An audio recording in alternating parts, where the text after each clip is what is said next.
Dear students, जैसे कि कल आपका मैथ्स का पेपर है, ऑल द बेस्ट सभी के लिए। और हम लोग एक फार्मूला का क्विक रिवीजन कर रहे हैं, जिससे फार्मूले से कई सारी प्रॉब्लम शॉर्ट आउट हो जाएंगी। तो आप देख सकते हैं कि सबसे पहले हमारा रियल नंबर है, यानी मैथ्स के लिए हम लोग यही कह सकते हैं कि जो भरा नहीं है भावों से बहती, जिसमें रसधार नहीं वो हृदय नहीं है पत्थर है, जिसमें मैथ्स के लिए प्यार नहीं।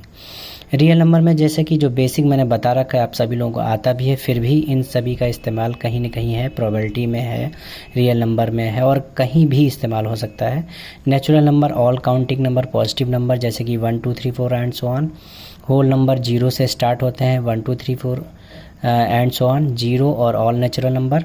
इवन नंबर जो 2 से एग्जैक्टली डिविजिबल होते हैं, 2 4 6 8 and so on. Odd number आपके हो जाते हैं जो 2 से नहीं डिविजिबल हो रहे, यानी जो बच गए 3 5 7 9 11 and so on. Prime number very very important. Prime number में आप देख सकते हैं कि prime number those number which is exactly divisible by 1 and itself, not other numbers, it is known as prime numbers। Prime number की starting 2 से होती है, 1 से नहीं होता है, क्योंकि 1 यूनिक नंबर है। 2 3 5 7 11 13 17 19 23 एंड सो ऑन। इसमें even prime only and only 2 even prime number है, ठीक है। और ऑड प्राइम बाकी बच गए, जो नंबर बच जाते हैं वो ऑड प्राइम में चले जाते हैं, 3 5 7 11 13 एंड सो ऑन। फिर बात आती है को प्राइम नंबर्स क्या हैं। को प्राइम नंबर यानी दो number which have a common factor 1, यानी जिसका एचसीएफ 1 होता है, ये पेयर में लिखे जाते हैं। इन दोनों ही नंबर का एचसीएफ 1 आएगा, 1 के अलावा कुछ और नहीं आएगा। No common factor other than 1। Composite numbers में क्या है, ऐसा नंबर जो 2 से ज़्यादा नंबर की टेबल में है, यानी जिसके 2 से ज़्यादा फैक्टर हो, तो वो कंपोजिट नंबर में आ जाएगा। अब कंपोजिट नंबर में आप देख सकते हैं कि पहला कंपोजिट नंबर 4 है, जिसके 2 से ज़्यादा फैक्टर हैं। इट मीन्स 1 है, 2 है और 4 है। आप देख सकते हैं उससे ज़्यादा फैक्टर्स आ रहे हैं। इसी तरीके से और भी नंबर्स। एक 1 मार्क्स का क्वेश्चन इधर से आना है। आपको पता है कि रियल नंबर में आना क्या है। रियल नंबर में इरेशनलिटी प्रूविंग आनी है, जिसमें दोनों ही टाइप रहने हैं। टाइप 1 में √2 √3 √5 एट्सेट्रा। टाइप 2 में आपको पता है लाइक दैट 5 √7 3 + 2 √5 √2 + √5 इरेशनल 1/√2, है ना। इस तरीके से आपकी इरेशनलिटी प्रूविंग के लिए आएगी। और एलसीएम एचसीएफ बेस्ड क्वेश्चंस आएंगे। और जैसे कि प्रोडक्ट ऑफ 2 नंबर में 1 मार्क्स का क्वेश्चन यहाँ से आता है। Product of 2 number is equal to LCM into HCF. अब जैसे कि आप देख सकते हैं 1 marks 1 number first number find करना है तो ये फार्मूला होगा। अगर अदर नंबर फाइंड करना है तो ये फार्मूला अप्लाई होगा। और एलसीएम फाइंड करना है तो दोनों प्रोडक्ट नंबर अपॉन एचसीएफ, और एचसीएफ करना है तो इस तरीके से। यानी ये जो जितने भी फार्मूले हैं वो इस पहले वाले ओरिजिनल फार्मूले के ट्रांसपोजिशन से प्रिपेयर हुआ है। फिर हम लोग चलते हैं नेक्स्ट कंसेप्ट। इसी चैप्टर में फंडामेंटल थ्योरम ऑफ अर्थमेटिक आ जाता है। इसमें क्या करना है आपको पता है। इससे रिलेटेड जो क्वेश्चंस होते हैं जैसे लाइक दैट, जैसे 6 टू द पावर n वाला, 4 टू द पावर n वाला, 12 टू द पावर n वाला, ठीक है। तो इन सारे नंबर को फंडामेंटल थ्योरम में लेते हैं। उसमें प्राइम फैक्टर जो होते हैं, जो रैशनल नंबर p/q, जिसमें डिनोमिनेटर जो q है वो 2 टू द पावर m और 5 टू द पावर n की फॉर्म में रहना चाहिए, है ना, तभी वो टर्मिनेटिंग डेसिमल में आता है। और अगर ये फैक्टर नहीं मिल रहे हैं तो वो non terminating repeating decimal expansion में चला जाता है। फिर हम लोग सेकेंड चैप्टर में चलते हैं। सेकेंड चैप्टर में क्या है, सबसे पहले तो क्वाड्रेटिक पॉलिनोमियल सिलेबस में है, क्यूबिक नहीं है। तो क्वाड्रेटिक पॉलिनोमियल में आप देख सकते हैं कि जिसकी जनरल फॉर्म होती है ax² + bx + c। a b c यहाँ पर रियल वैल्यूज़ हैं या रियल नंबर्स हैं। क्योंकि क्वाड्रेटिक पॉलिनोमियल तो डिग्री 2 होगी, इसलिए 2 जीरोज़ यहाँ पर आने हैं सॉल्व होके। अब इन जीरोज़ को फाइंड आउट करने के मेथड, जैसे कि फैक्टराइजेशन मेथड है, यहाँ तक आप श्रीधराचार्य का भी इस्तेमाल से आप निकाल सकते हैं, ठीक है। अदरवाइज फैक्टराइजेशन मेथड का इस्तेमाल करिए, वही बेस्ट रहेगा। अब आपको बताना है कि जब आपको find the zeros and relationship, verify the relationship between zeros and their coefficients, तो यहाँ पे ये फार्मूला इस्तेमाल होता है। Sum of zeros is equal to alpha beta minus b/a। Minus b होता है कोफिशिएंट ऑफ x और a होता है coefficient of x²। Alpha plus beta minus b/a मैंने शॉर्टकट में लिख रखा है। और अल्फा बीटा यानी product of zero c/a। Product of zero c/a होता है, c होता है कांस्टेंट टर्म और a होता है कोफिशिएंट्स ऑफ x²। फिर आपको अगर एक 1 मार्क्स में क्वेश्चन आता है कि sum of zeros and product of zeros given है, तो आप how can make the polynomial, तो पॉलिनोमियल कैसे बनाते हैं when sum of zeros and product of zeros are given. कभी कभी ऐसा भी होता है when zeros are given then how can make the polynomial, तो आप इसी फार्मूले से बना सकते हैं। फार्मूला है P X is equal to X square minus alpha plus beta sum of zeroes into X plus alpha beta, है ना। तो ये क्वाड्रेटिक पॉलिनोमियल्स की इक्वेशन है। फिर आप लोग देख सकते हैं कि फैक्टराइजेशन मेथड का फंडा मैंने यहाँ पे सिखा रखा है, a x square plus b x plus c. यहाँ पे एक्स स्क्वायर को कोफिशिएंट कांस्टेंट टर्म को मल्टीप्लाई करते हैं, फिर बीच में जो स्प्लिट करना होता है उसे हम लाते हैं प्लस माइनस करके, ऐड या सब्ट्रैक्ट करके बैलेंस करना होता है। और आप देख सकते हैं अल्फ़ा बीटा वाले क्वेश्चन ज़रूर आते रहते हैं, जैसे उसमें कोई भी कंडीशन की सिचुएशन दे देते हैं, जिसमें आप देख सकते हैं कि ये सारे फार्मूले आप जानते भी इन फार्मूले को हैं। A plus b of whole square यहाँ पे दिख रहा है ना, a minus b of whole square, A plus b का होल क्यूब दिख रहा है, a minus b of whole cube दिख रहा है, a cube minus b cube, a cube plus b cube, ठीक है, प्लस माइनस दोनों के दिख रहे हैं। और ये 4ab वाला फार्मूला बहुत ज़्यादा फेमस है, यानी alpha plus beta a plus b of whole square is equal to a minus b of whole square plus 4ab, और a minus b of whole square अगर आप देख रहे हैं तो a plus b of whole square minus 4ab। इन सारे alpha beta में रिलेशन वाले जो क्वेश्चंस हैं वो आते रहते हैं, जहाँ पे अल्फ़ा बीटा से रिलेटेड कॉन्सेप्ट आता है। तो पॉलिनोमियल बेसिकली आप जीरोज़ फाइंड आउट करने के लिए नंबर ऑफ़ जीरोज़ पूछा जाएगा, ग्राफ में ग्राफ ऐसा बना होगा उसमें से आपसे नंबर ऑफ़ जीरोज़ पूछ सकते हैं, और अल्फ़ा बीटा के क्वेश्चंस और फैक्टराइजेशन मेथड से जीरोज़ फाइंड आउट करने वाले तरीके पूछ सकते हैं। तो इस तरीके से पॉलिनोमियल का कॉन्सेप्ट हो गया। अब हम लोग चलते हैं चैप्टर नंबर 3 पर। चैप्टर नंबर 3 है pair of linear equation in two variable. Linear equation की जनरल फॉर्म होती है a x plus b x plus c equal to 0। A b c यहाँ पर रियल नंबर्स हैं, ये रियल नंबर में सारे नंबर आ जाएंगे, रैशनल इरेशनल दोनों ही टाइप के। पेयर ऑफ लीनियर इक्वेशन में a1x plus b1y plus c1 is equal to 0 हो जाता है, a2x plus b2y plus c2 is equal to 0। अब के वाले क्वेश्चंस मैं बताने जा रहा हूँ अननोन कांस्टेंट, जो कि 100% डन है, कल आपके एग्ज़ाम में आने हैं। यानी आप देख सकते हैं condition of solvability of linear equation में सबसे पहली कंडीशन है a1/a2 does not equal to b1/b2, यानी x के कोफिशिएंट्स का रेशियो और y के कोफिशिएंट्स का रेशियो इक्वल नहीं होता है, तो इंटरसेक्टिंग लाइंस होती हैं और रूट्स जो इसके जीरोज़ हैं वो एग्जिस्ट करेंगे, सोल्यूशन एग्जिस्ट करेगा। और सोल्यूशन होगा क्या, यूनिक होगा या वन सोल्यूशन इसे कह सकते हैं या जीरो सोल्यूशन कह सकते हैं, लैंग्वेज चेंज हो सकती है, और ऐसी कंडीशन को हम लोग कंसिस्टेंट कहेंगे। फिर x के कोफिशिएंट का रेशियो y के कोफिशिएंट का रेशियो इन केस इक्वल आ जाता है, लेकिन c1 c2 का रेशियो इक्वल नहीं आता है, तो ऐसी सिचुएशन में पैरेलल लाइंस होती हैं, और पैरेलल लाइंस कहीं मीट नहीं करती तो कोई सोल्यूशन नहीं निकलेगा, इसलिए डज नॉट एग्जिस्ट हो जाएगा। तो नो सोल्यूशन की कंडीशन कंसिस्टेंट। नो सोल्यूशन में आप देख सकते हैं कि पैरेलल लाइंस होती हैं, इनकंसिस्टेंट की कंडीशन होती है। इसके बाद हमारा आता है लास्ट में इनफाइनाइटली मैनी सोल्यूशन की कंडीशन आती है, जिसमें कोइंसिडेंट लाइंस होती हैं, एक लाइन पे ही पूरी लाइन फिट हो जाती है, और इसमें सोल्यूशन एग्जिस्ट कर रहा है, यानी जीरोज़ निकाले जा सकते हैं। a1/a2 सारे रेशियो इक्वल होते हैं। इस पे आपकी कंडीशन पर एक के या नॉन कांस्टेंट की वैल्यू निकालने के लिए 100% तय है, एग्ज़ाम में आएगा। फिर अगर मेथड की जानकारी ली जाए तो ग्राफिकल मेथड और एल्जेब्रिक मेथड होता है। ग्राफिकल में ग्राफ में सोल्यूशन टेबल आप बना के ग्राफ को प्लॉट करते हैं, उन दोनों लाइंस को चेक करते हैं कि इंटरसेक्टिंग है, कि पैरेलल लाइंस है, कि कोइंसिडेंट लाइंस है। ग्राफिकल रिप्रेजेंटेशन के बाद में हमारा फिर एल्जेब्रिक कॉन्सेप्ट में एल्जेब्रिक मेथड में substitution method, elimination method, cross multiplication. Substitution elimination method का बहुत ज़्यादा इस्तेमाल है, इसीलिए आप इसी का इस्तेमाल करेंगे। सिचुएशन देखेंगे, कोफिशिएंट्स अगर बड़े हैं तो एलिमिनेशन मेथड का इस्तेमाल करेंगे। एलिमिनेशन मेथड पर लीनियर इक्वेशन सॉल्व करने के लिए 100% आएगी, 3 मार्क्स में, 2 मार्क्स में, 1 मार्क्स में, किसी में भी आ सकती है। और क्रॉस मल्टीप्लिकेशन मेथड जो कि हमारा इस साल इस सेशन में डिलीटेड है, तो इसमें नहीं पढ़ना है, इन दोनों को पढ़ना है आपको।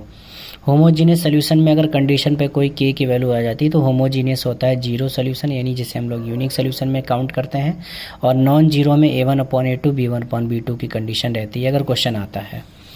अब वर्ड प्रॉब्लम आ गई। वर्ड प्रॉब्लम में आपको बताया नंबर सिस्टम से रिलेटेड वर्ड प्रॉब्लम आएगी, एज रिलेटेड आएगी, फ्रैक्शन रिलेटेड आएगी, और speed and distance, up stream and down stream हो गया है, वर्क एंड टाइम हो गया है, और कोई अर्थमेटिकल या ज्योमेट्रिकल टाइप की भी आ सकती है। अर्थमेटिक में कोई भी कंडीशन हो सकती है, जैसे कि सिंपल इंटरेस्ट या इस तरीके से हो सकता है। फिर इसके बाद में अगर 2 डिजिट नंबर वाली वर्ड प्रॉब्लम आती है तो उसके लिए मैंने 2 डिजिट नंबर की फॉर्म लिख रखी है, 10x + y कहते हैं, जिसमें y यूनिट प्लेस का नंबर है और x जो है टेंस प्लेस का है।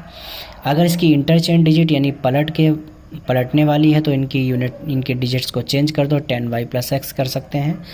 यहाँ पर आप देख सकते हैं अब यूनिट जो डिजिट है वो x बन गई और टेंस में y हो गया है। जैसे लाइक दैट मैंने 36 नंबर कहा तो उसका इंटरचेंज डिजिट नंबर क्या हो जाएगा, 63 हो जाएगा। तो यहाँ देख सकते हैं x 1 प्लेस। फिर इसके बाद अप स्ट्रीम और डाउन स्ट्रीम की जब बात चलती है तो speed of boat in still water में मान लेते हैं x km/h और स्पीड ऑफ स्ट्रीम की y km/h मान लेते हैं। तो डाउन स्ट्रीम में क्या है, दोनों एक ही साइड में जा रहे हैं तो प्लस हो जाएगा, यानी x + y km/h। और अप स्ट्रीम में अपोजिट डायरेक्शन में एक आ रही है, दोनों अपोजिट डायरेक्शन में, तो माइनस हो जाएगा km/h। फिर डिस्टेंस स्पीड वाला एक फार्मूला है, क्वेश्चन है जो रिलेट करता है, जिसमें ये बताया जाता है कि ओरिजिनल स्पीड इनटू टाइम आप लेट कर लीजिए। अगर स्पीड बढ़ रही तो प्लस, माइनस हो रही, रिड्यूस हो रही तो माइनस, टाइम अगर इंक्रीज़ हो रहा तो प्लस, रिड्यूस हो रहा तो माइनस। तो इस तरीके से आपका पेयर ऑफ लीनियर इक्वेशन में एल्जेब्रिक इक्वेशंस, के वाले क्वेश्चंस और वर्ड प्रॉब्लम से रिलेटेड क्वेश्चंस आने हैं। फिर हम लोग चलते हैं चैप्टर 4 में, ठीक है। चैप्टर 4 में हमारा क्वाड्रेटिक इक्वेशन आता है। क्वाड्रेटिक इक्वेशन की general form ax² + bx + c = 0, क्योंकि क्वाड्रेटिक डिग्री 2 है, इसलिए यहाँ पर 2 रूट्स होंगे, अल्फ़ा और बीटा, a b c वही सेम रियल वैल्यूज़ हैं, नंबर्स हैं। तो यहाँ पे डिग्री 2 होने की वजह से 2 रूट्स फाइंड आउट होंगे। अब रूट्स फाइंड आउट करने के मेथड है factorisation method of completing square, जो कि इस सेशन में डिलीटेड है, और क्वाड्रेटिक फार्मूला, जिसका इस्तेमाल आप जिसे हम लोग श्रीधराचार्य फार्मूला भी कहते हैं। डिस्क्रिमिनेंट फाइंड आउट करने के लिए 1 मार्क्स में क्वेश्चन आ सकता है, d = b² - 4ac, abc coefficients यहाँ ला करके वैल्यू पुट कर दीजिए, आपका डिस्क्रिमिनेंट फाइंड आउट हो जाएगा। डिस्क्रिमिनेंट से ही नेचर ऑफ रूट्स पता चलेंगे इक्वेशंस के, जैसे कि डिस्क्रिमिनेंट की वैल्यू पॉजिटिव आती है, d से बड़ी ग्रेटर आती है तो रूट्स एग्जिस्ट करेंगे और उसका नेचर ऑफ रूट्स लिखा जाएगा, स्टेटमेंट लिखा जाएगा, रियल एंड डिस्टिंक्ट, या फिर आप रैशनल एंड डिफरेंट कह सकते हैं, या नॉट सेम बोल सकते हैं, या रियल एंड अनइक्वल रूट्स कह सकते हैं। यहाँ पे दोनों ही रूट्स अलग अलग होंगे, डिफरेंट होंगे, अल्फ़ा बीटा दोनों ही अलग होंगे। फिर सेकंड कंडीशन, यहाँ से के वाला क्वेश्चन 100% आना, और इक्वल रूट्स का तो ज़रूर ही आता है, यानी d = 0, रियल रूट्स एग्जिस्ट कर रहे हैं, रियल एंड इक्वल रूट्स की कंडीशन है, सेम रूट, यहाँ पे दोनों ही सेम, अल्फ़ा बीटा दोनों रूट सेम रहते हैं। तो आप देख सकते हैं के वाले क्वेश्चंस यहाँ पर डिस्क्रिमिनेंट के आने, इसलिए मैं इसको प्रॉपर वे में रिवाइज करा रहा हूँ। फिर थर्ड कंडीशन है d < 0, यानी d के वैल्यू माइनस में आ रही है, निगेटिव, तो डज नॉट है। यहाँ पर आपको कोई भी मेथड का इस्तेमाल नहीं करना है, आप सीधे लिख देंगे does not exist, roots does not exist. अगर आप रूट्स देख भी रहे हैं तो इमेजिनरी रूट्स हैं, आई की फॉर्म में लिखे हुए हैं, जिन्हें कॉम्प्लेक्स नंबर की फॉर्म कह रहे हैं, आई फॉर आयोटा होता है। एक और कंडीशन है जहाँ पर d इन दोनों को मिलाने से बनती है, d > 0, इसमें रियल रूट्स या रियल वैल्यूज़ लिखा होगा और k की वैल्यू या कोई अननोन कांस्टेंट की वैल्यू पूछ रहे होंगे। अगर आपको रूट्स निकालने हैं श्रीधराचार्य फार्मूले, क्वाड्रेटिक फार्मूले का इस्तेमाल करके, तो आप डिस्क्रिमिनेंट फाइंड आउट कर लिए, उससे पता कर लिए कि एग्जिस्ट कर रही या नहीं। अगर एग्जिस्ट कर रही तो यहाँ पर वैल्यू रख के आप उसके दोनों ही रूट्स फाइंड आउट कर सकते हैं। जब आप अननोन कांस्टेंट के की वैल्यू सॉल्व कर रहे होते हैं तो ऐसी सिचुएशन आती है कि दोनों साइड में माइनस हो जाता है, तो माइनस यहाँ से कैंसिलेशन होकर के ये साइन चेंज हो जाता है, अगर ग्रेटर है तो लेस, अगर दोनों साइड में माइनस आता है लेस देन यहाँ पे, तो इधर चेंज होकर ग्रेटर देन हो जाता है। अगर परफेक्ट स्क्वायर की कंडीशन आती है तो आपकी लिमिट ऐसे लिखी जाती है। तो आप देख सकते हैं कि क्वाड्रेटिक इक्वेशन जो चैप्टर 4 है, जिसमें आपको पता है कि इन डिस्क्रिमिनेंट पर 1 मार्क्स का, के की वैल्यू 3 मार्क्स 2 मार्क्स, और रूट्स फाइंड आउट करने के फैक्टराइजेशन, क्वाड्रेटिक फार्मूला वाला मेथड इस तरीके से, और के की वैल्यू निकालने में, और वर्ड प्रॉब्लम, इसमें वही वर्ड प्रॉब्लम उसी टाइप से एज रिलेटेड इसमें ज़्यादा आती है, एज रिलेटेड हो गया, फिर आपका नंबर सिस्टम से रिलेटेड हो गई है, फिर वर्ड प्रॉब्लम जैसे कि चार्ज वाली हो गई है, ठीक है, टैक्सी चार्ज रिलेटेड, वो सारी वर्ड प्रॉब्लम्स इसमें हो गई हैं। अब हम लोग चलते हैं चैप्टर नंबर 4 पे। चैप्टर नंबर 4 पे अगर हम लोग देखें तो यह है अरिथमेटिक प्रोग्रेशन, ठीक है। अरिथमेटिक का मतलब होता है addition, subtraction, multiplication, division operations apply right now. Progression मतलब सीक्वेंस होता है। यहाँ पे इसके जनरल टर्म यानी एनेट टर्म, एपी का कोई भी एनेट टर्म फ्रॉम बिगनिंग यानी पहले स्टार्टिंग से अगर किसी एपी का कोई टर्म निकालना चाहते हैं तो a n is equal to A plus N minus one into d apply होगा। अगर उसी एपी का लास्ट से यानी nth term from the end of an AP तो a n is equal to l minus n minus one into d से solve करते हैं। अगर आपको एस एन गिवन है और आपको एनेट टर्म निकालना है या ए पी का कोई भी टर्म निकालना है तो आप इस फार्मूले का भी इस्तेमाल कर सकते हैं। A n is equal to s n minus one यानी एन का मतलब n terms the nth term the difference of first N term and the sum of first n minus one term. Common difference का formula होता है s n minus d is equal to a n minus one यानी succeeding term minus preceding term. यानी d को आप ऐसे भी बता सकते हैं ए टू माइनस ए वन या ए थ्री माइनस ए टू या ए फोर, ये सारे ही इक्वल होते हैं। कॉमन डिफरेंस हर कहीं सेम रहता है एपी के टर्म्स के बीच में गैप। फिर है arithmetic progressions. Arithmetic mean solve करने के लिए आता है जिसमें A plus B upon two हो जाता है। Sum of first N term में S N is equal to N by two A plus N minus one into D होता है। इसमें क्या होता है जब नंबर ऑफ टर्म्स आपको पता है तो आप सॉल्व कर सकते हैं, सम ऑफ फर्स्ट एन टर्म निकाल सकते हैं। जब आपको सम ऑफ फर्स्ट एन टर्म निकालना है और फर्स्ट और लास्ट टर्म गिवन है तो S N is equal to N by two A plus L, L का मतलब यहाँ पर ए एन भी आप लिख सकते हैं, N by two A plus A N. अब आपको यहाँ से एक x की या k की वैल्यू निकालने वाले क्वेश्चंस आते हैं और वो आपसे कह देंगे if three terms in an A P तो सीक्वेंस बनता है a minus D A plus D. ज़्यादातर थ्री टर्म्स वाला ही आता है। अगर इन केस फोर टर्म्स वाला आ जाता है तो आप सीरीज बना सकते हैं a माइनस थ्री डी, फिर a को हटा के इन दोनों को कैरी करना है a minus D A plus D और इसका पॉजिटिव वाला a प्लस थ्री डी। इसी तरीके से 5 की सीरीज में ये फर्स्ट वाले जो 3 हैं वो आप देख सकते हैं यहाँ पे रखने हैं, फिर a माइनस टू डी और a प्लस टू डी रखना है।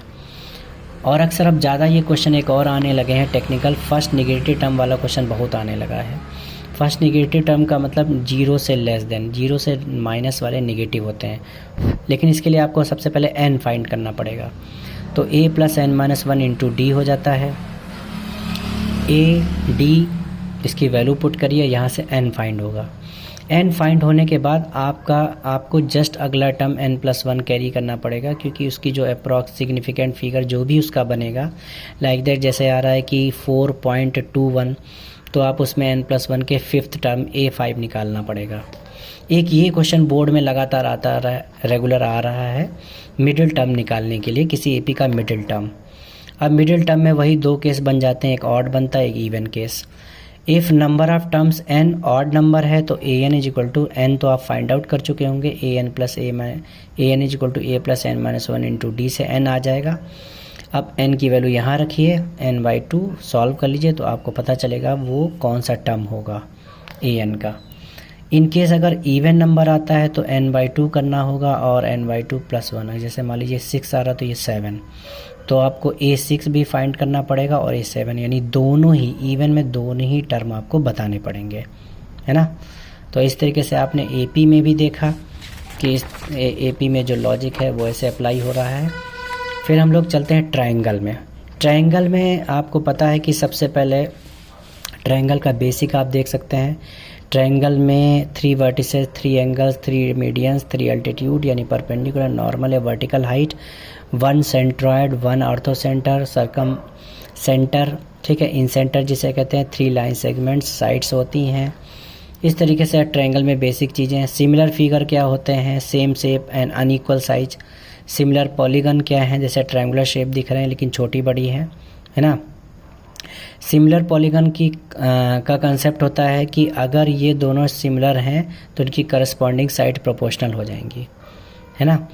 और अगर एंगल किसी रीजन से एंगल सिमिलर इक्वल दिख रहे हैं, है ना, तो साइड प्रोपोर्शनल होंगी। इसका मतलब बोल सकते हैं कि अगर इनकी साइड की करस्पॉन्डिंग साइड का रेशियो, है ना, यानी ये सारी साइड प्रोपोर्शनल हो जाती तो एंगल इक्वल हो जाएंगे। इसका उल्टा, अगर एंगल इक्वल है तो साइड प्रोपोर्शनल हो जाएंगी। प्रोपोर्शनल का मतलब है सेम रेशियो में आना, ये प्रोपोर्शनल का मतलब होता है।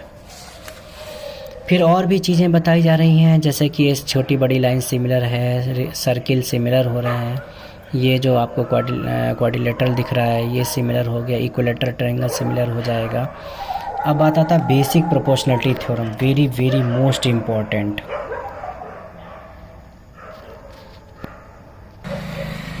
कल एग्ज़ाम में बीपीटी के आने के और कन्वर्स ऑफ बीपीटी आने के श्योर चांस हैं। बीपीटी थ्योरम या थेल्स थ्योरम जिसे कहते हैं, और कन्वर्स ऑफ बीपीटी। अब बीपीटी थ्योरम आपका स्टेटमेंट लिखा हुआ आएगा, आप उसे पहचानेंगे। कैसे पहचानेंगे? अगर लास्ट में कहता है other two side divided same ratio तो आप पहचान लेंगे बीपीटी है। और अगर कन्वर्स बीपीटी आती तो लास्ट में यहाँ पे पैरेलल लिखा होगा, ठीक है, तो ऐसे पहचान लेंगे। बीपीटी का मतलब होता है इन अ ट्रायंगल, इस ट्रायंगल में दिख रहा a line drawn to the parallel to the one side of a triangle intersect other two sides in distinct points, the other two sides are divided in the same ratio. अब ये same ratio में आप condition दे सकते हैं, यानी D E B C के parallel given है। अब देख सकते हैं a d upon d b और a e upon e c. Second case है होल साइड वाला, a d upon whole side a b और a e upon whole side a c. इसका उल्टा भी बोल सकते हैं, b d upon whole side b a और c e whole side upon c a. वैसे तो इसकी बी पी टी की 6 केसेस बनते हैं। एक और केस इसमें हम लोग निकाल सकते हैं, अगर इसमें ए डी ई और ए बी सी दो ट्रायंगल अगर सिमिलर कर देते हैं किसी क्राइटेरिया से, डबल ए से, तो हम बोल सकते हैं कि इनकी करस्पॉन्डिंग साइड जो दिख रही हैं वो प्रोपोर्शनल हो जाती हैं, है ना। तो आप इस का भी इस्तेमाल कर सकते हैं। क्राइटेरियन कंसेप्ट आपको सिमिलरिटी क्राइटेरियन है जिसमें साइड साइड साइड का है, इसमें तीनों ही करस्पॉन्डिंग साइड प्रोपोर्शनल हो जाती, सेम रेशियो में आ जाती हैं। तो यहाँ पर side side side similarity criteria apply होता है। इसके बाद हमारा है साइड एंगल साइड क्राइटेरिया आ जाता है। साइड एंगल साइड में एंगल ए बीच में इंक्लूडेड रहता है, साइड के बीच में। तो यहाँ पे लिखा भी मैंने द इंक्लूडेड एंगल्स, यानी अगर आप देखें तो ए बी की करस्पॉन्डिंग साइड डी ई और ए सी की करस्पॉन्डिंग साइड डी एफ, और इसके बीच में एंगल ए और डी जो है वो कॉमन आ जाएगा। तो साइड एंगल साइड क्राइटेरिया से दोनों ट्रायंगल सिमिलर हो जाएंगे। फिर आता है डबल ए। डबल ए में दो एंगल आपको शो कराने हैं, दो एंगल इक्वल दिखाने हैं, जिससे डबल ए क्राइटेरिया लग जाएगा, ठीक है। नॉन सिमिलर फिगर का मतलब क्या है? नॉन सिमिलर फिगर का मतलब है कि एक सर्किल है तो एक रेक्टेंगल है, एक स्क्वायर है तो कुछ एक रेक्टेंगल हो सकता है। यहाँ पे दोनों फिगर जो है नॉन सिमिलर फिगर हैं, सिमिलर फिगर। फिर कुछ ऐसे रिजल्ट्स लिखे हुए हैं कि अगर दो ट्रायंगल सिमिलर हो जाते हैं तो उनके ratio of corresponding side equal to ratio of corresponding perimeter, इससे भी क्वेश्चन आता रहता है। Ratio of corresponding side ratio of corresponding medians के भी हो जाता है। तीसरा है ratio of corresponding side equal to ratio of corresponding altitudes हो सकता है, हो जाता है। अगर दो ट्रायंगल सिमिलर तो ratio corresponding side is equal to ratio of corresponding angles bisector segments का भी हो सकता है। तो ये चार का लॉजिक बहुत ज़्यादा फेमस है। अब हम लोग चलते हैं बाइसेक्टर सेगमेंट्स का कॉन्सेप्ट है, जो कि आपके सामने दिख रहा है कि दो ट्रायंगल सिमिलर हैं तो देखिए साइड इसमें बाइसेक्टर जो दिख रहा है, बाइसेक्टर साइड प्रोपोर्शनल में आ रही है और साइड भी आ रही हैं, मीडियंस भी आ रही हैं। देखिए मैंने मीडियंस का लिख रखा है, एल्टीट्यूड का लिख रखा है, सेगमेंट का लिख रखा है, पेरीमीटर्स का भी लिख रखा है। तो ये बहुत ज़्यादा इम्पॉर्टेंट है, आप देख सकते हैं। तो बीपीटी से देखिए दो ट्रायंगल के सिमिलर होने से आप कितने केसेस निकाल सकते हैं। फिर इस तरीके से और भी हैं, अल्टीट्यूड, मीडियन, स्क्वायर, ये सब कुछ दिया हुआ है। अब क्योंकि ये रिजल्ट बेस्ड पाइथागोरस थ्योरम इस सेशन में है नहीं तो इसको पढ़ाने से कोई फ़ायदा नहीं है। पाइथागोरस थ्योरम आपको पता ही है। कॉन्ग्रुएंट फिगर वो होते हैं जो सेम शेप और सेम साइज़ के लिए होते हैं। फिर ये वाली थ्योरम क्योंकि अब आ नहीं रही तो डिलीटेड है। ट्रायंगल में आपके लिए सबसे ज़्यादा इम्पॉर्टेंट है बीपीटी पर बेस्ड क्वेश्चंस आपको करने हैं। बीपीटी के बाद फिर हमारा कंसेप्ट आता है कन्वर्स ऑफ बीपीटी से रिलेटेड क्वेश्चंस और सिमिलरिटी क्राइटेरियन पर बेस्ड प्रूविंग है बहुत सारी, और उसमें वैल्यू निकालने वाले क्वेश्चंस हैं। अब बात आती है कि हमारा अगला चैप्टर है 7 चैप्टर, जिसका नाम है कोऑर्डिनेट ज्योमेट्री। कोऑर्डिनेट ज्योमेट्री में अगर हम फोकस करें तो कोऑर्डिनेट का को मतलब विद, ऑर्डिनेट मतलब फॉलो, यानी ऑर्गेनाइज या मैनेज करना, ठीक है। ये कोऑर्डिनेट का मतलब, ज्योमेट्री का मतलब शेप या कोई फॉर्म हो सकती है, ठीक है। तो कोऑर्डिनेट का मतलब ये हो गया है। कार्टेशियन प्लेन की बात होती थी उसे एक्स वाई प्लेन कहते हैं। ये हम लोग 2D यानी 2 डायमेंशनल ज्योमेट्री पढ़ रहे हैं। ये कार्टेशियन प्लेन है जिसमें एक्स वाई दोनों फर्स्ट क्वाड्रेंट में पॉजिटिव हैं, सेकंड में फर्स्ट माइनस दूसरा पॉजिटिव, थर्ड में दोनों माइनस और फोर्थ में पहला डायमेंशन पॉजिटिव दूसरा निगेटिव। ओरिजिन के कोऑर्डिनेट जहाँ पर दोनों एक्सिस मीट करती हैं उसे ओरिजिन के कोऑर्डिनेट 0,0 कहते हैं। ठीक है, एक्स राइट साइड में मूवमेंट करने में पॉजिटिव, इधर लेफ्ट में माइनस, वाई अप साइड में प्लस, डाउन में माइनस। ये मैंने दे रखा है कि y इक्वल टू बी, अगर कोई लाइन x एक्सिस के पैरेलल है तो ये यूनिट डिस्टेंस b हो जाती है। अगर लाइन y एक्सिस के पैरेलल है तो x equal to a unit distance हो जाती है। इसके बाद हम लोग आगे बढ़ते हैं। फार्मूला कंटेंट में डिस्टेंस फार्मूला इस बार सिलेबस में है, मिड पॉइंट कंसेप्ट है, सेक्शन फार्मूला है, area related to triangle deleted है, coordinate of the centre of triangle आप कैरी कर सकते हैं, और क्वाड्रिलेटरल भी हटा दीजिए क्योंकि ट्रायंगल का फार्मूला वहाँ पे अप्लाई होना था इसलिए नहीं। कोलिनियर पॉइंट्स की कंडीशन आप डिस्टेंस फार्मूले से कर सकते हैं। तो आप देखिए डिस्टेंस फार्मूले से, आप डिस्टेंस फार्मूला जब आप सॉल्व करते हैं तो D square equal to x1 minus x2 का whole square plus y1 minus y2 का होल स्क्वायर। यहाँ पर आप x2 माइनस x1 का भी होल स्क्वायर बोल सकते हैं, y2 माइनस y1 का भी होल स्क्वायर बोल सकते हैं। अब डी स्क्वायर जब जाता तो अंडर रूट लग जाता, तो under root x1 minus x2 का whole square plus y1 minus y2 का होल स्क्वायर। अगर आपको डिस्टेंस ओरिजिन से निकालनी है तो फार्मूला बनता है D equal to under root X square plus Y square. फिर आता है mid point formula. Mid point formula क्या होता है, अगर मिड पॉइंट बीच के पॉइंट निकालने हैं तो X Y equal to x1 plus x2 upon 2 दोनों डायमेंशन का average, y equal to y1 plus y2 दोनों ही डायमेंशन का एवरेज अपॉन 2। इंटरसेक्शन दो तरीके से होता है, इंटरनली एक्सटर्नली। एक्सटर्नली सिलेबस में नहीं, इंटरनली में पॉजिटिव होता है। तो अब इंटरनली इंटरसेक्शन के लिए हम लोग सेक्शन फार्मूले को पढ़ने जा रहे हैं। अब उसके बारे में देखते हैं क्या है। सेक्शन फार्मूले में आप देख सकते हैं कि जो ये लाइन है एक रेशियो में डिवाइड हो रही है m1:m2 की रेशियो में, और ये लाइन ज्वाइनिंग पॉइंट्स हो गए हैं x1 y1 x2 y2, और ये लाइन डिवाइडिंग पॉइंट या पॉइंट ऑफ इंटरसेक्शन भी इसे कहते हैं। फार्मूला x डायमेंशन का बनता है x इक्वल टू m1, ध्यान रखो क्रॉस में लिया जाता है, m1 x2 plus m2 x1 upon m1 plus m2, y equal to m1 y2 plus m2 y1 upon m1 plus m2। ये तो आपके x और y के कोऑर्डिनेट हो जाएंगे सेक्शन फार्मूले से। एरिया ऑफ ट्रायंगल डिलीटेड है। सेंट्रॉयड ऑफ ट्रायंगल होता है, तीनों वर्टिसेस गिवन है, मीडियन का intersecting point centroid of triangle होता है, और ये सारी मीडियंस को 2:1 के रेशियो में डिवाइड कर देता है। तो x1 plus x2 x equal to x1 plus x2 plus x3 upon 3, y equal to y1 plus y2 plus y3 upon 3। फिर एक क्वेश्चन इक्वी डिस्टेंट रिलेटेड आना है। अब देखिए इस चैप्टर में आपको पढ़ना क्या है, इस चैप्टर में मिड पॉइंट पर एक क्वेश्चन करना है, सेक्शन फार्मूले पे 4 से 5 वैरायटी करनी है, एक्स एक्सिस वाई एक्सिस वाला करना है, रेशियो फाइंड आउट करने वाला करना है, इस तरीके से।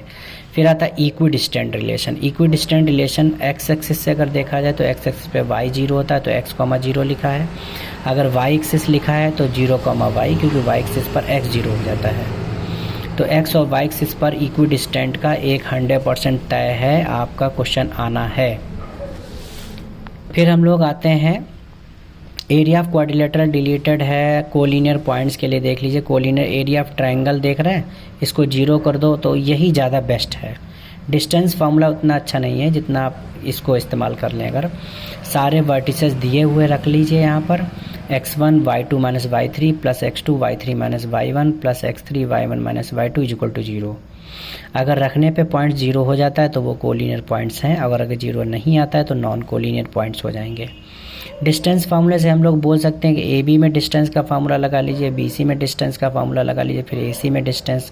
अगर ये दोनों रिजल्ट इक्वल आ जाते हैं तो पॉइंट्स कोलिनियर है, नहीं तो अगर इक्वल नहीं आते हैं तो नॉन कोलिनियर पॉइंट्स हो जाएंगे। ये आपका डिस्टेंस फार्मूले से, और ये आपके कोऑर्डिनेट कार्टेशियन प्लेन से हैं। फिर board of examination point of view से सेक्शन फार्मूला बहुत इंपॉर्टेंट है, इक्वल डिस्टेंस बहुत इंपॉर्टेंट, कोलिनियर पॉइंट्स हो गया, और मिड पॉइंट ऑफ ट्रायंगल। तो इस तरीके से आप देख सकते हैं कि कोऑर्डिनेट ज्योमेट्री अगर आप देखें तो कोऑर्डिनेट ज्योमेट्री में आपने ये बेसिक चीज़ें पढ़ी हैं, इन्हीं से रिलेटेड क्वेश्चंस आते रहते हैं। अब हम लोग ट्रिग्नोमेट्री की बात करते हैं, ठीक है। ट्रिग्नोमेट्री का इंट्रोडक्शन आप है, ट्रिग्नोमेट्री ट्राइगोनल मेट्रॉन, ट्राईगोनल मेट्रॉन, ट्राई 3 साइड्स हो गई, मेट्रॉन मतलब मेज़रमेंट हो गया, 3 साइड्स का मेज़रमेंट है ना। तो ट्रिग्नोमेट्री की डेफिनेशन वही, deals with the relationship between sides and angle, ठीक है। फादर ऑफ ट्रिग्नोमेट्री आपको पता ही हिप्पार्कस ऑफ नाइसिया है। कुछ बेसिक जानकारी है उसे आप पढ़ लीजिए, ठीक है, ये बेसिक जानकारी है। फिलहाल ट्रिग्नोमेट्री के लिए हम लोग अब रेशियो पे चलते हैं। ट्रिग्नोमेट्री का कहाँ का इस्तेमाल है, एक्यूपेशंस दिए हुए हैं। ट्रिग्नोमेट्री की नीड क्यों है मैथमेटिक्स में, फादर ऑफ ट्रिग्नोमेट्री क्या है, एप्लीकेशन ऑफ ट्रिग्नोमेट्री क्या है, ट्रिग्नोमेट्री एप्लीकेशंस हैं, यूज ऑफ ट्रिग्नोमेट्री, ट्रिग्नोमेट्री का कहाँ कहाँ इस्तेमाल है, इंक्लाइंड ऑब्जेक्ट में, हाइट ऑफ बिल्डिंग माउंटेन्स में, नेवल एविएशन इंडस्ट्रीज़ में, क्रिएशन मैप्स में, कंस्ट्रक्शन में, सैटेलाइट सिस्टम में, एट्सेट्रा। अब हम लोग आते हैं सबसे पहले ट्रिग्नोमेट्रिक रेशियोज़ कौन कौन से, 6 ट्रिग्नोमेट्रिकल रेशियोज़ बोले गए हैं, साइन, कॉस, टैन, कॉट, सेक, कॉसेक, और ये सीरियल ध्यान रखना बहुत ज़्यादा इंपॉर्टेंट है। इसके लिए पी अपॉन एच का कॉन्सेप्ट बोला गया है। पी मतलब यहाँ पर परपेंडिकुलर बेस हो गया, और P perpendicular, H hypotenuse. Right angle triangle में 90 के सामने वाली हाइपोटेन्यूज, और ये एक्यूट एंगल के सामने परपेंडिकुलर, और ये बेस साइड। अगर आप एंगल चेंज करते हैं तो एंगल चेंज करने पर ये वाली सामने वाली एंगल सी लेते हैं, इधर वाला बी, तो ए लेते हैं, तो ये परपेंडिकुलर हो जाती है, हाइपोटेन्यूज फिक्स रहती, बेस ये वाली हो जाती है। तो साइन होता है पी अपॉन बी, कॉस होता है बी अपॉन एच, टैन होता है पी अपॉन बी, कॉट होता है बी अपॉन पी, सेक होता है एच अपॉन बी, और कॉसेक होता है एच अपॉन पी। फिर Pythagoras theorem, hypotenuse square equal to perpendicular square plus base square, आप साइड से रिलेट कर रहे हैं, और परपेंडिकुलर स्क्वायर निकालना तो H square minus B square, और अगर आपको बेस स्क्वायर निकालना तो H square minus P square, ये 3 कंडीशन। फिर आता है रेसिप्रोकल रिलेशन। रेसिप्रोकल रिलेशन में साइन का उल्टा 1 अपॉन कॉसेक, कॉसेक का उल्टा 1 upon sine, sine into cosec reciprocal product identity से 1 हो जाता है। कॉस थीटा का अपोजिट होता है 1 अपॉन सेक, और सेक का होता है 1 अपॉन कॉस, और कॉस इंटू सेक अगर आ जाता है तो 1 हो जाता है। फिर इसके बाद हम लोग आते हैं टैन। टैन का होता है 1 अपॉन कॉट, कॉट का होता है 1 upon tan, tan into cot 1 होता है रेसिप्रोकल प्रोडक्ट आइडेंटिटी से। कोशेंट रिलेशन में आ जाइए, टैन थीटा होता है साइन अपॉन कॉस, कॉट होता है कॉस अपॉन साइन। अब हम लोग आते हैं trigonometrical identities, very very important. सबसे पहली आइडेंटिटी, और आइडेंटिटी प्रूविंग करने के लिए भी आती है, ये पहली आइडेंटिटी प्रूव करने के लिए भी है। Sine square theta plus cos square theta is equal to 1, sine square theta is equal to 1 minus cos square theta, A plus B A minus B का इस्तेमाल कर सकते हैं। Cos square theta is equal to 1 minus sine square A plus B A minus B का इस्तेमाल कर सकते हैं। ये आपकी फर्स्ट आइडेंटिटी एक्सपेंड हो गई है। सेकेंड में sec square theta minus tan square theta is equal to 1 है, sec square theta is equal to 1 plus tan square theta, tan square theta is equal to sec square theta minus 1। यहाँ पर a square minus B square formula लगा सकते हैं, a plus B A minus b. फिर कुछ और simple सी बात है, पावर ऑफ टी रेशियोज़ क्या होता है, साइन थीटा का whole square sine square theta होता है, साइन थीटा का क्यूब साइन क्यूब थीटा, इसी तरीके से और भी हैं रेशियोज़। फिर हम लोग बढ़ेंगे आगे। एक तीसरी आइडेंटिटी है ट्रिग्नोमेट्री की, थर्ड आइडेंटिटी है cosec square theta minus cot square theta is equal to 1। Cosec square theta is equal to, इसको ट्रांसफर कर दो 1 प्लस कॉट स्क्वायर थीटा। अगर आपको कॉसेक चाहिए तो अंडर रूट भी लगा सकते हैं, अगर कॉट स्क्वायर चाहिए तो कॉसेक स्क्वायर थीटा माइनस 1 होता है। तो a plus b cosec plus theta और कॉसेक माइनस थीटा। फिर आते हैं trigonometrical table, very very most important, इस पर एक क्वेश्चन आना है। आपको पता चल गया होगा, रेशियो पर एक क्वेश्चन आएगा, एक ट्रिग्नोमेट्रिकल टेबल पर क्वेश्चन आएगा, और एक आइडेंटिटी बेस्ड पर क्वेश्चन आएंगे, ठीक है, और कुछ और कई सारी प्रूविंग आएंगी ट्रिग्नोमेट्री में। तो sine 0 degree, sine 30, sine 45 1 upon √2, sine 60 √3/2 और साइन 91।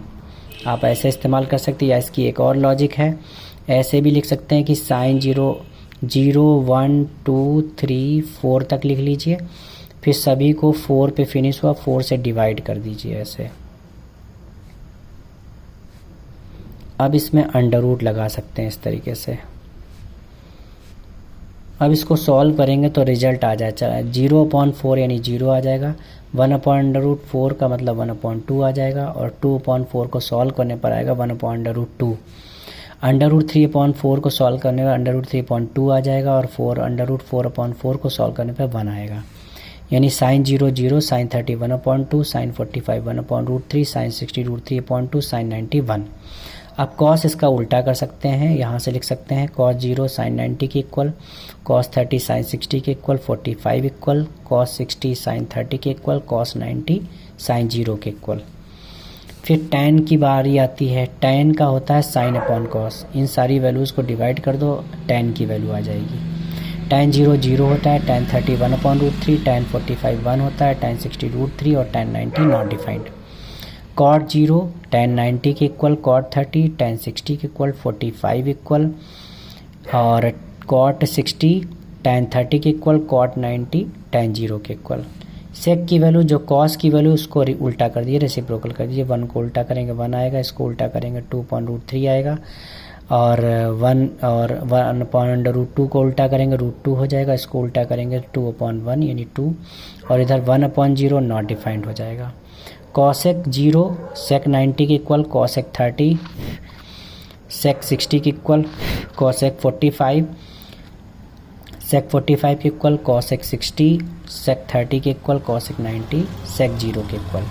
या कॉसेक की वैल्यू साइन से भी पता कर सकते हैं। साइन की वैल्यूज़ को उल्टा करते जाओ। 0/1/0 नॉट डिफाइंड, 2/1 यानी 2, √2/1 यानी √2 हो गया, और 2/√3 और 1। इस तरीके से आप देख सकते हैं ट्रिग्नोमेट्रिकल टेबल का कंसेप्ट। कॉम्प्लीमेंट्री एंगल, और ये कंसेप्ट आपका डिलीटेड है तो कोई दिक्कत नहीं है। मिसलेनियस फार्मूला आपके सामने दिए हुए हैं, लेकिन आप अपना बेसिक पढ़िए। बाकी अगर किसी आइडेंटिटी का इस्तेमाल होता है तो a square minus B square, A plus B A minus b, a plus b का whole square, a square plus b square plus 2ab, a minus B का whole square, a square plus b square minus 2ab, a cube plus b cube, a plus B, a square plus b square in minus a b, a cube minus b cube in first bracket a minus b, a square plus b square plus a b, a plus b का whole cube, a cube plus b cube plus 3b bracket में a plus B, A minus B का whole cube, a cube minus b cube minus 3 bracket में a minus b. इन identities का इस्तेमाल होता है proving statement में जब आप सॉल्व करते हैं। अब आता है हमारा चैप्टर नंबर 9 आता है। चैप्टर नंबर 9 में सम एप्लीकेशन ऑफ ट्रिग्नोमेट्री है, जिसमें आप देख रहे हैं सामने फिगर बना हुआ है। ये जो लाइन बेस लाइन दिख रही है, और ये आपकी लाइन ऑफ साइट हो गई है, ठीक है। इसको आप देख सकते हैं, ये स्लोप भी दिख रहा है, एंगल ऑफ एलिवेशन ये दिख रहा है, एंगल ऑफ एलिवेशन। और अब हम लोग लाइन ऑफ साइट के बारे में देखते हैं, तो वो क्या होती है।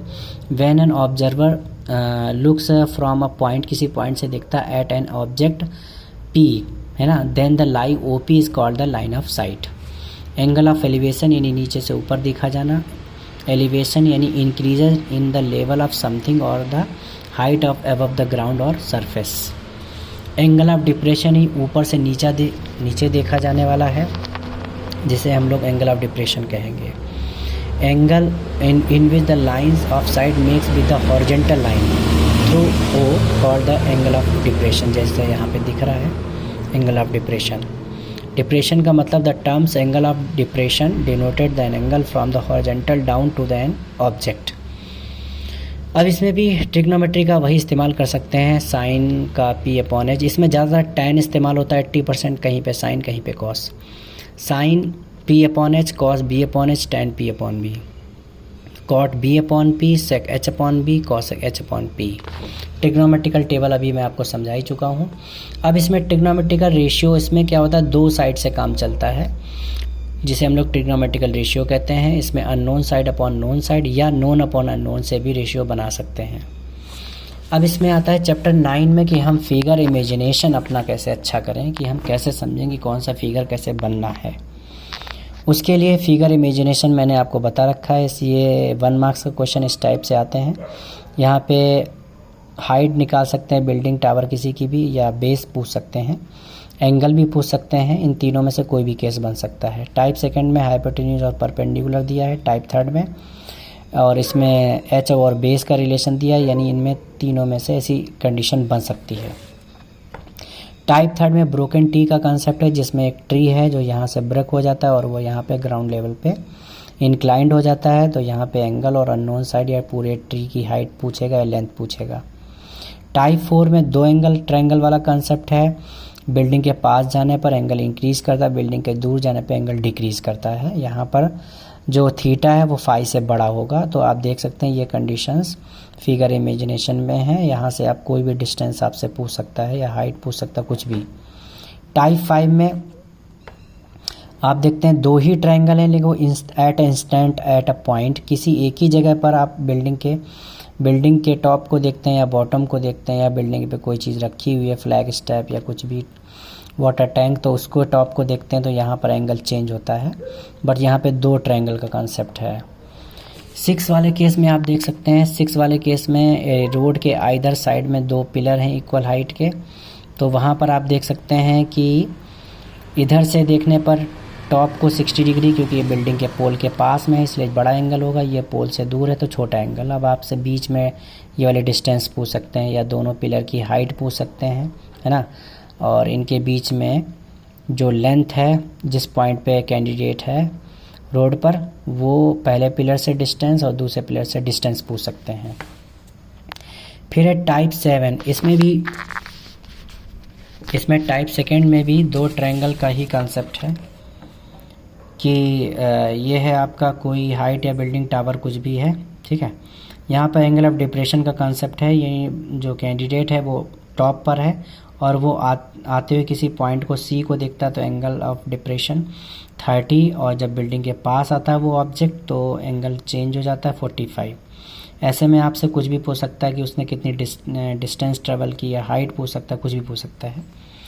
8 में क्या होता है, इस बार ऑब्जेक्ट जो है उसकी हाइट दे रखी है, ऑब्जेक्ट की हाइट दे रखी है, और इधर क्या है, पूरी जो भी बिल्डिंग टावर या ट्री जो भी है या टीवी टावर या कुछ भी है, उसकी हाइट यहाँ से आपको बतानी रहेगी, या वो जितनी डिस्टेंस ट्रेवल करा वो बतानी होगी। कोई भी इसमें कंडीशन पूछ सकते हैं।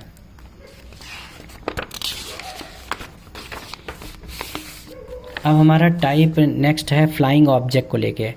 फ्लाइंग ऑब्जेक्ट में बर्ड से रिलेटेड प्रॉब्लम्स हैं, बर्ड के बाद में काइट से रिलेटेड, बलून से रिलेटेड, एरोप्लेन से रिलेटेड हो गई हैं, ठीक है। तो फ्लाइंग ऑब्जेक्ट जो उड़ते हुए ऑब्जेक्ट हैं उनसे रिलेटेड कॉन्सेप्ट है। यहाँ पे एक पॉइंट पे ऑब्जेक्ट को देखा गया, कुछ टाइम के बाद ऑब्जेक्ट पी से क्यू पहुँच गया तो एंगल रिड्यूस हो गया, दूर जाने पे एंगल छोटा, पास आने पे एंगल बड़ा। ये हाइट सेम रहती है। अब यहाँ से आपसे कोई भी वैल्यू पूछ सकता है, स्पीड पूछ सकता है, डिस्टेंस पूछ सकता है, टाइम पूछ सकता है, कुछ भी रिलेट करके पूछ सकता है। ये है टाइप सेकेंड। इसमें क्या होता है कि एक कैंडिडेट है ग्राउंड लेवल पर, अब वो किसी बर्ड या काइट या एरोप्लेन या किसी को देखता है, और एक दूसरी हाइट पर एक कैंडिडेट जी पर है, वो उस ऑब्जेक्ट को देखता है।